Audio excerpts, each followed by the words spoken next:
Well, Joanna, it's great to see you here at the EuroPCR. It's indeed 2 years ago, but then you were still working at AMC. Yes.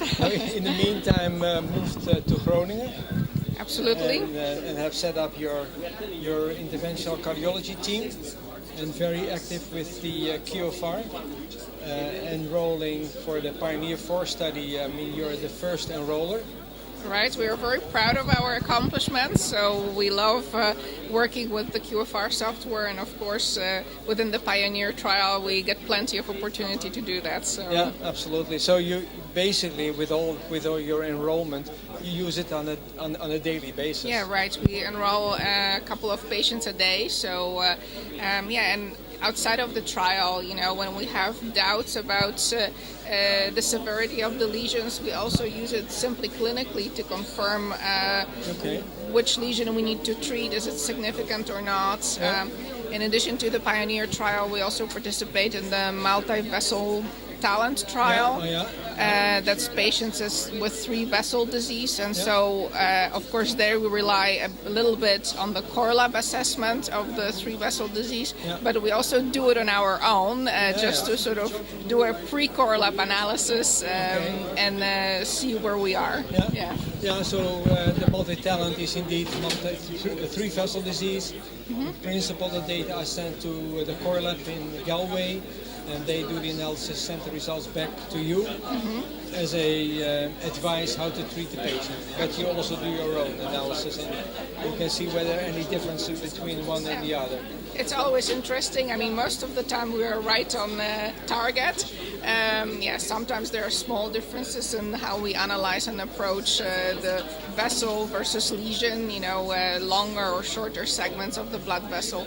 But it's nice to have that a priori. You get a nice folder with all the 3 vessels analyzed, and you can actually plan your procedure very efficiently because you get your stent diameters, the length of the diameter, proximal, distal, you know exactly what will happen to the actual physiology in the blood vessel when you've completed your stenting procedure. So it makes it actually very easy and efficient. And that is also what you use, the 3D QCA, stent length, sizing, everything to really optimize the stent procedure. Absolutely. Also post-PCI?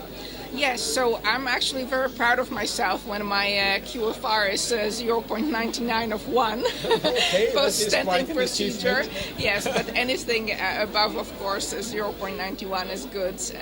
There are some LAD lesions, for instance, where you have a diffuse disease distally in a fragile LAD, and then of course you are happy with 0.89 as well, because you know that the stent result at the apical LAD is not going to be good.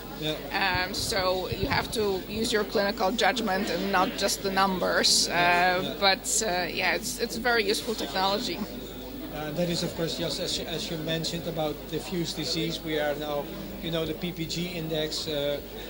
We are now also, looking what the value is, the additional value of the derivative of the QFR function. So that also is an indication for focal and diffuse disease.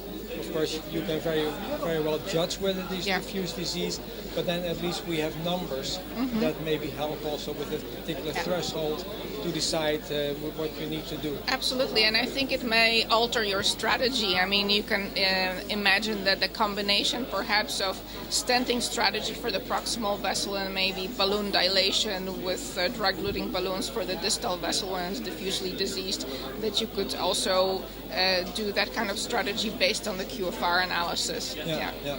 So with that, we provide additional features helping you to make the proper decisions, if at least all the validation studies show that it is helpful, and at the same time, of course, automate the steps.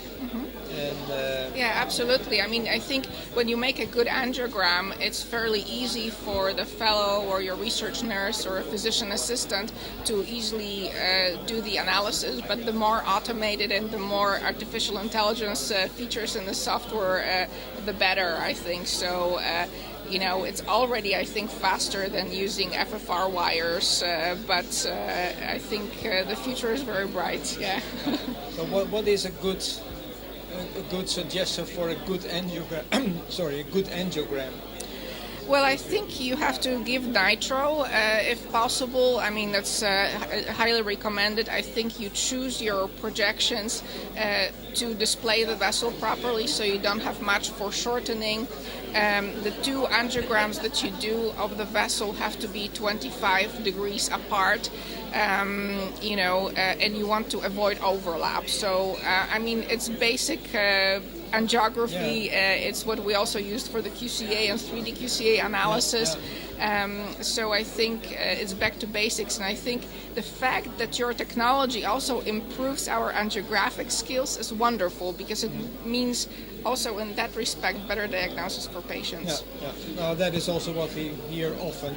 that the quality of the angiograms improve, and of course we have this list with the proposed first and the second angiogram for the different vessels. Is that helpful also? Or? Absolutely. You can actually program it in your cath lab, and of course patients differ a little bit in terms of anatomy, so sometimes when you still have overlap you have to adjust, but when you have those preset views you can start with that, and then the adjustments are small, and it makes your procedure even more efficient and saves you contrast.